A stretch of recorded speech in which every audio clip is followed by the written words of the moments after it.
You're listening to an Airwave Media Podcast.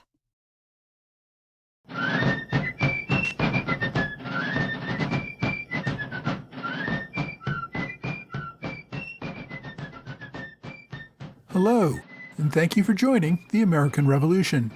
This week, episode 373, State of the Union, 1790 and 1791. When we left off last week, George Washington had returned to Philadelphia in July 1791, following his grand tour of the southern states.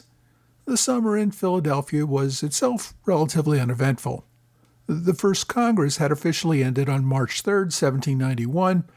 Now, the second Congress could have begun meeting the next day, but they didn't feel the need to do so. In fact, not all the states had even completed their elections for that Congress. Instead, Congress declared that it would be adjourned until October. When the second Congress returned, Washington felt that it was time to give his third annual address to Congress. I have to admit here, I did not actually cover Washington's second annual address, which he gave in December of 1790. This was the beginning of the third session of the first Congress. These addresses would later become known as the State of the Union addresses, but at this time they were simply known as the President's Address to Congress or the Annual Address to Congress. A common theme through all of his addresses was the financial status of the government and its ability to repay war debt. In his 1790 address, Washington noted that the government public credit had risen around the world thanks to the early efforts to begin paying off the debt. This led to lower interest rates as they could refinance debt and the ability to get those new loans on better terms since investors had more confidence that they would be repaid. Washington highlighted the successful completion of a large loan from Dutch bankers. Even with the progress, the president urged Congress to continue paying down principal as aggressively as possible. As part of this, he encouraged the appropriation and development of more Western lands and to use those profits to pay down more of the debt. Western expansion was already well underway. In his speech, Washington announced the Kentucky District of Virginia had taken steps, with the permission of Virginia, to become a distinct entity with the goal of eventually entering the Union as a separate state. The president also voiced concern over Indian attacks on settlements originating from tribes along the Wabash River, near what is today the western border between Ohio and Indiana. He had told Congress that he had called out the militia and sent a force under General Josiah Harmar to deal with the trouble. Now, we'll get into the details of that action in an upcoming episode. At the time of Washington's 1790 address, he had no idea what the result of that expedition was. As always, Washington was concerned with European affairs. He encouraged Congress to give more consideration to making the U.S. economy less dependent on Europe, given that a new European war could make trade much more difficult, if not impossible.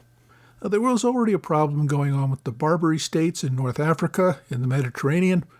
Corsairs there had captured several merchant ships and captured and enslaved the American crews.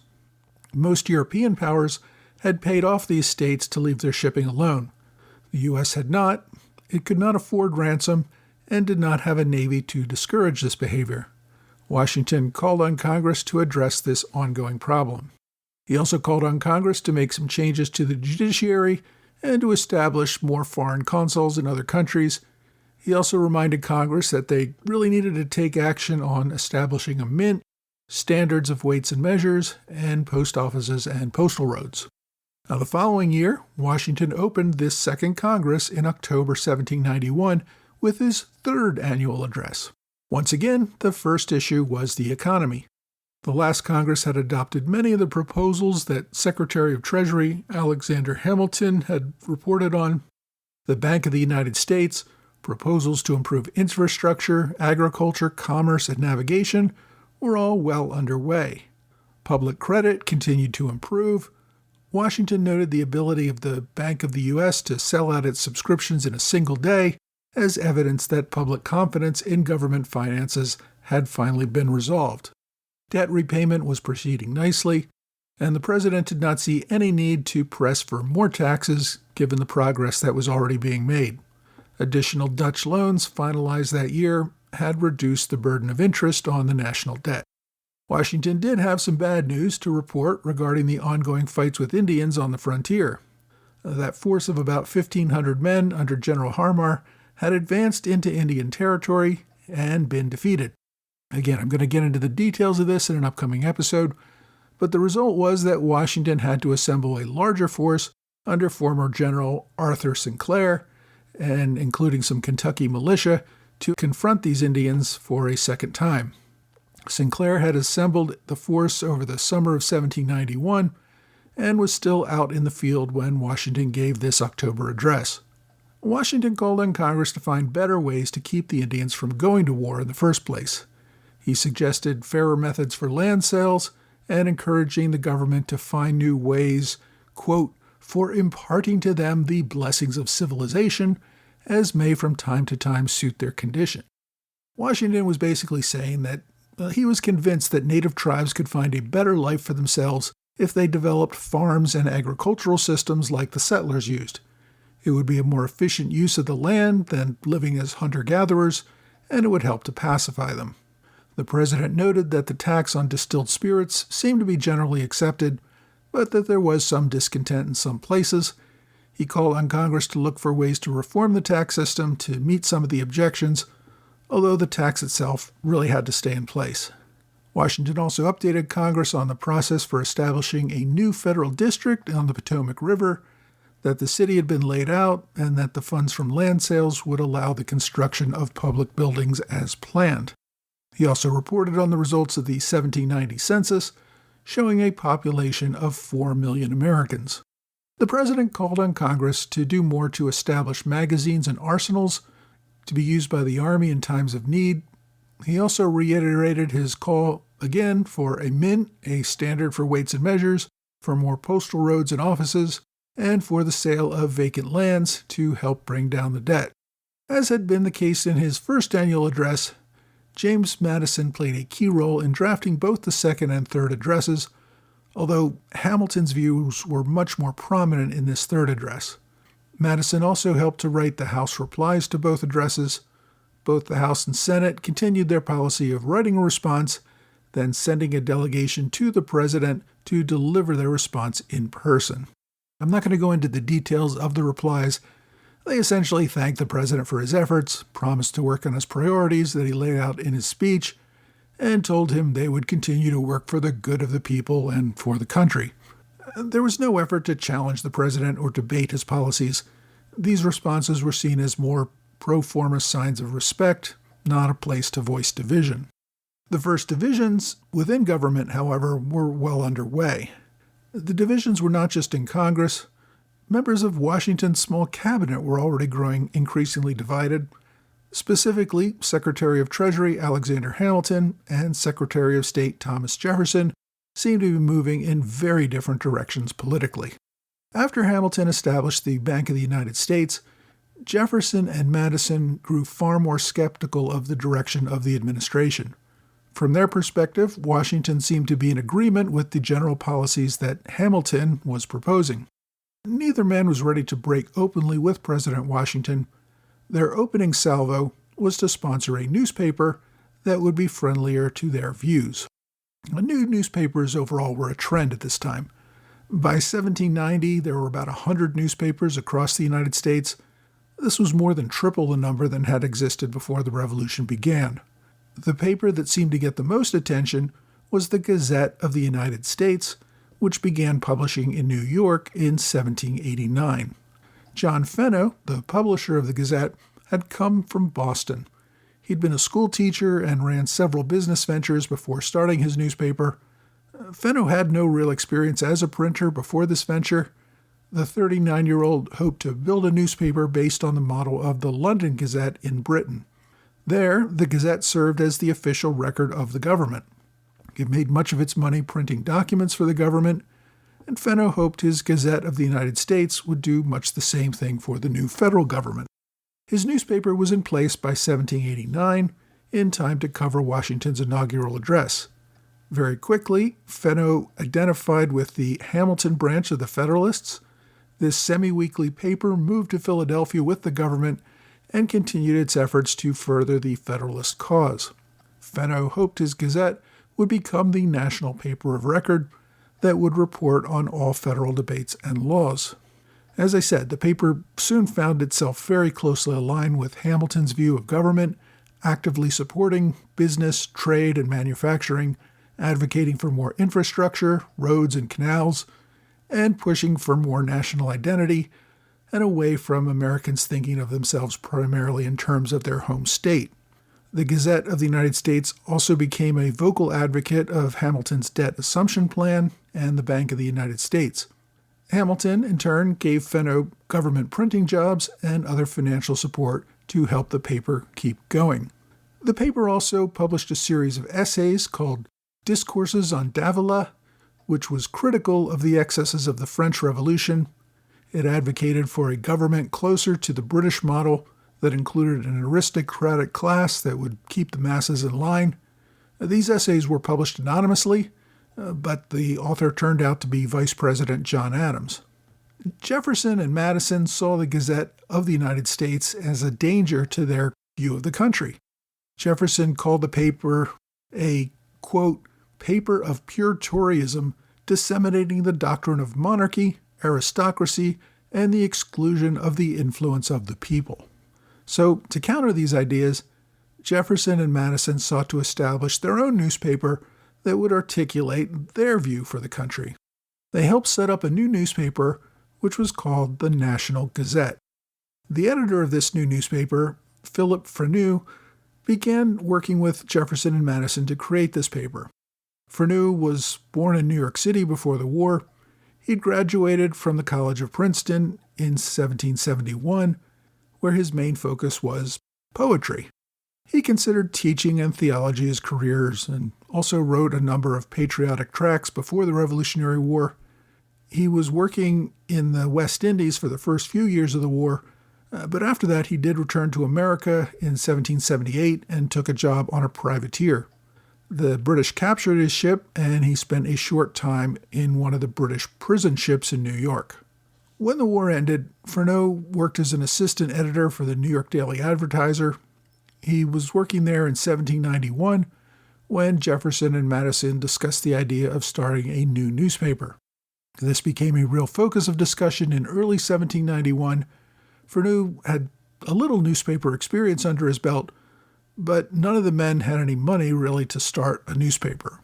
Jefferson solved that problem by hiring Freneau as a translator for the State Department.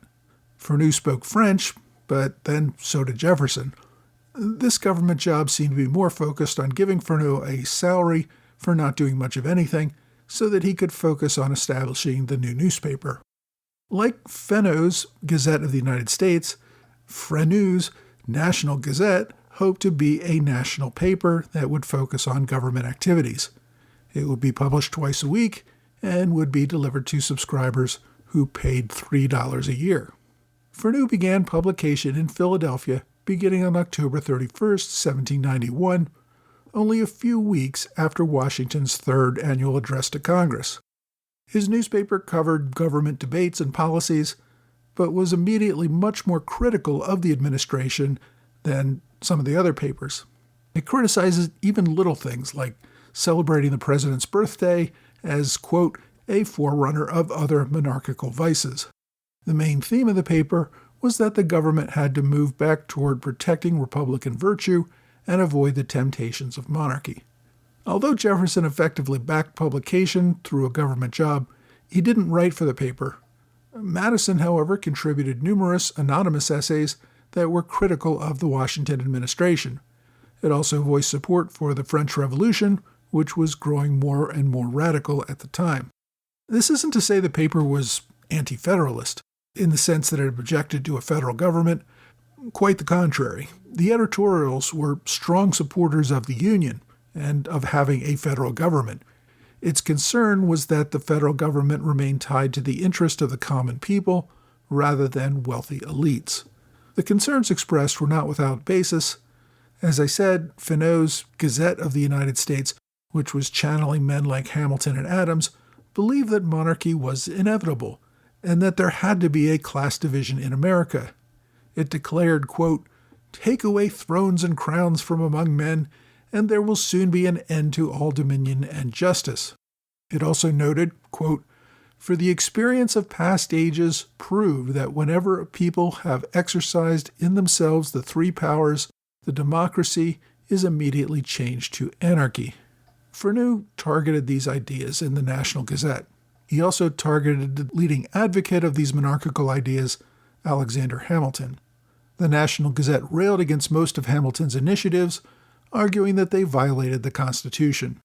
These two newspapers, Freneau's Gazette of the United States and Freneau's National Gazette, would become the two main mouthpieces of an increasingly divided government.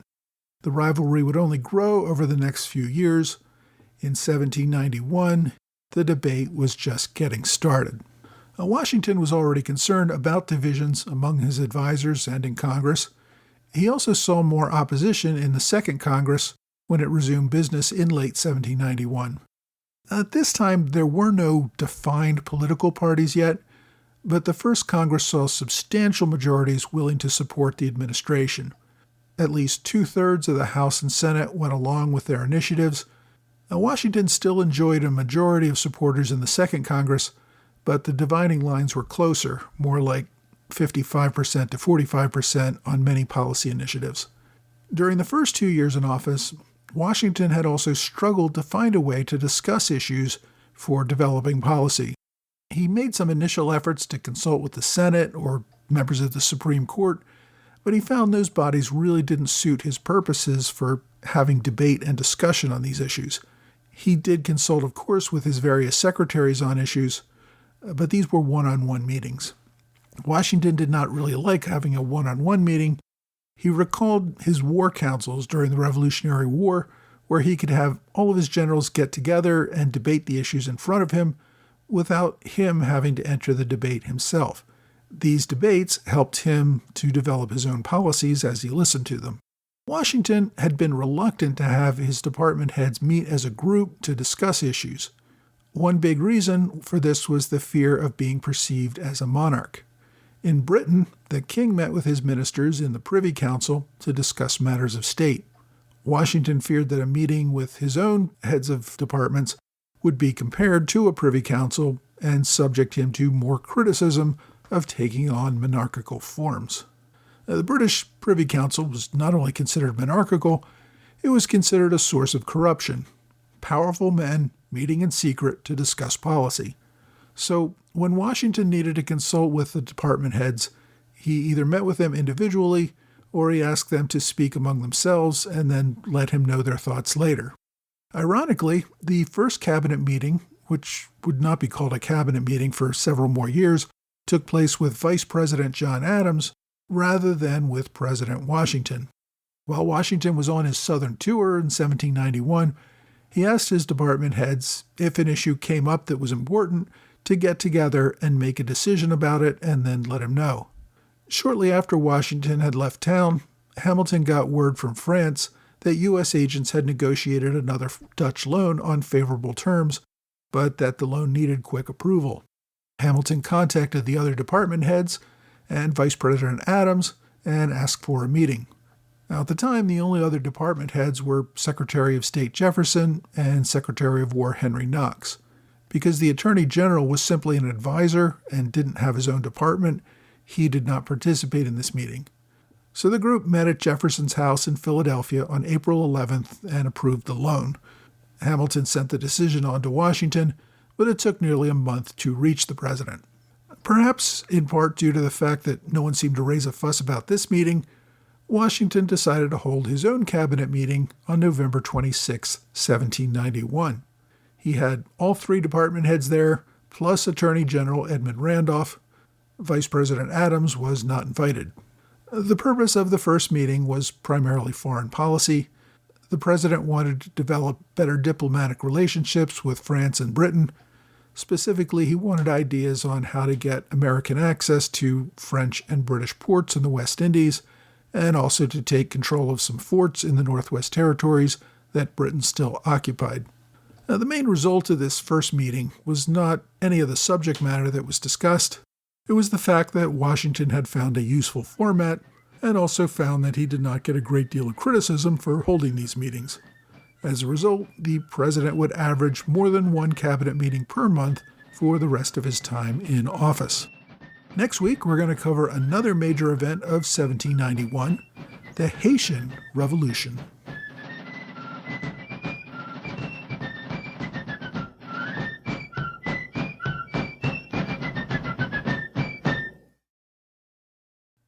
Hey, thanks for joining the American Revolution Podcast After Show, part of the Airwave Media Network.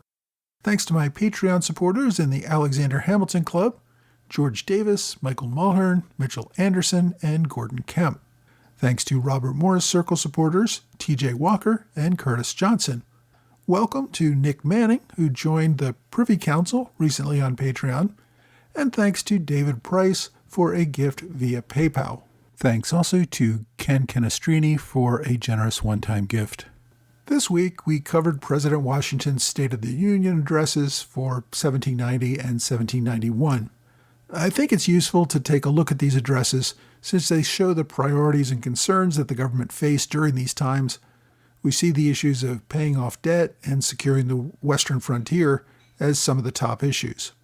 We also see, over the course of these first three addresses, President Washington adopting more of Alexander Hamilton's views on an active government that supported industry and created a friendly environment for investors.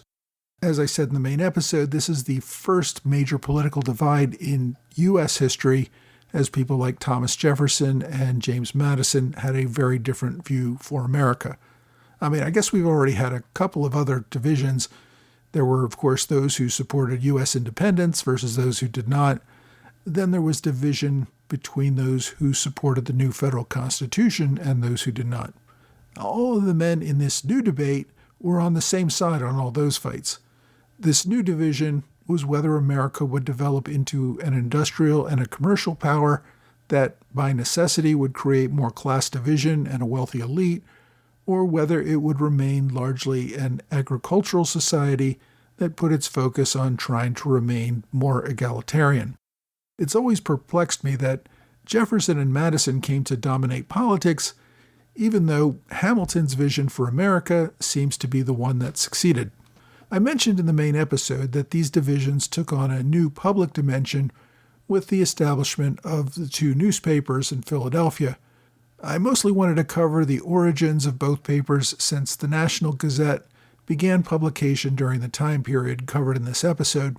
These dueling papers led to a real fight during 1792 and 1793. The National Gazette actually went out of business near the end of 1793.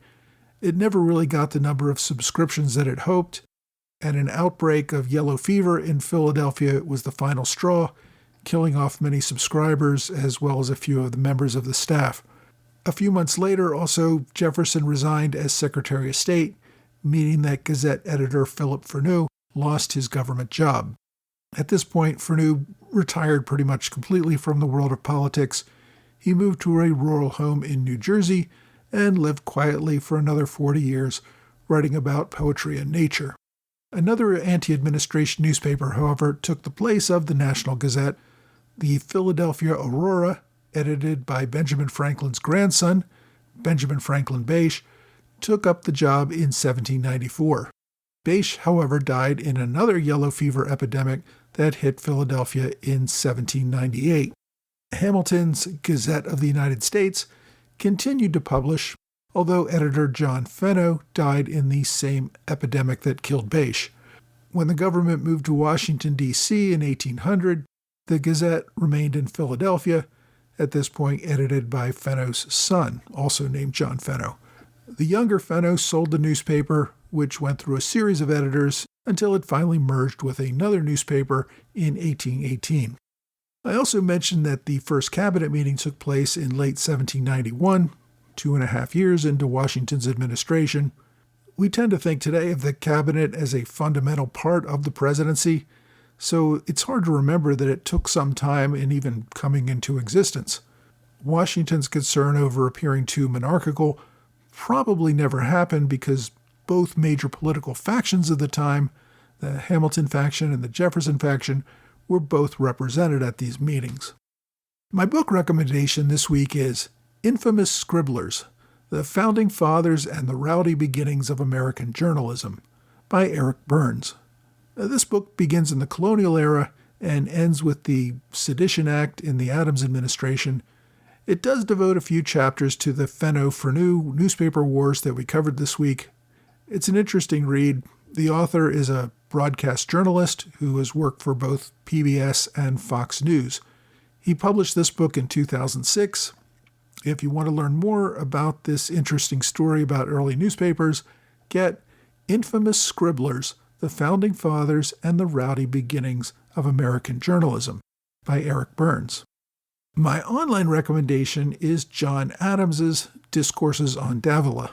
I'll say up front, this is kind of a hard read, but I think it gives you an idea of just how out of touch Vice President Adams was with the direction of the country. It helps explain why the Jeffersonians considered him a closet monarchist. These are the articles that Adams published anonymously in the Gazette of the United States. They were repackaged into this book, which was published in 1805, with the author still being anonymous. Of course, the book is in the public domain. I've included direct links to the book on archive.org, on my blog, and in the show notes. My question this week asks, what is the British perspective about the American Revolution? Well, as an American, I suppose I may not be the best person to answer this question, but I have discussed this with several people who are either British or went to school in Britain, so I'll be happy to pass along what they told me. For starters, history classes in Britain tend not to mention the war at all, or if they do, just barely in passing. For Americans, the revolution was the struggle that gave birth to our country. For the British, the war was just one in a line of many. British history goes back thousands of years. There have been more than 100 wars or major military conflicts in which Britain was involved just since the time that England and Scotland united to form the United Kingdom in 1707. And there were certainly hundreds more before that. There's no way anyone would expect British students to learn all of them. Even in the U.S., many of our historical wars get ignored in schools. Most American history classes pay little attention to, say, the War of 1812, the Mexican War, the Spanish-American War, or even World War I. Any history class anywhere has to focus on a few conflicts that had a major impact on the direction of their country. For Britain, the big dispute that really impacted their country from that era was the Napoleonic Wars. So history classes are going to tend to focus on that. For those British people who do know something about the American Revolution, I guess the views are mixed. It's hard to generalize a view among millions of people. My impression is that because the war was lost, it's a bit of an embarrassment. No one likes to remember a failure. Perhaps adding to that is the fact that U.S. and Britain have become such strong allies, it can be uncomfortable to remember when the two countries were enemies. The revolution was a part of Britain's lengthy colonial era, which saw a large number of colonial rebellions and independence movements, although the U.S. was one of the earliest of these. In America, we tend to think of the American Revolution as bringing about revolutionary change in government, not only in America, but as the beginning of a trend that impacted the entire world, including Britain itself. In the decades following the war, there were many reforms and democratization movements that swept through Britain and all of Europe, making those countries into much more democratic governments than they had at the time of the Revolution. Now, as I understand the British perspective, they don't give all the credit for those changes to the Revolutionary War. They would argue that that change came as the result of the Enlightenment movement in Europe, which began well before the war with British philosophers like Thomas Hobbes and John Locke. These ideals helped to begin the reform movements of the late 18th and 19th century, of which the American Revolution was only one. Overall, though, I think the British view the American Revolution as a good thing in the long term. It forced them to focus more resources on India, which turned out to be much more profitable for them. But more importantly than that, and even longer term, it allowed Britain and America to develop an alliance over time, which might not have been possible if there had been many more decades of contentious colonial rule. That eventual alliance, which really didn't develop until the beginning of the 20th century, was of course of great importance to Britain in the wars of the 20th century, and hopefully will continue to benefit both countries well into the future. If you have a question you'd like me to answer, please reach out to me either via email or on X, Facebook, Quora, or Reddit.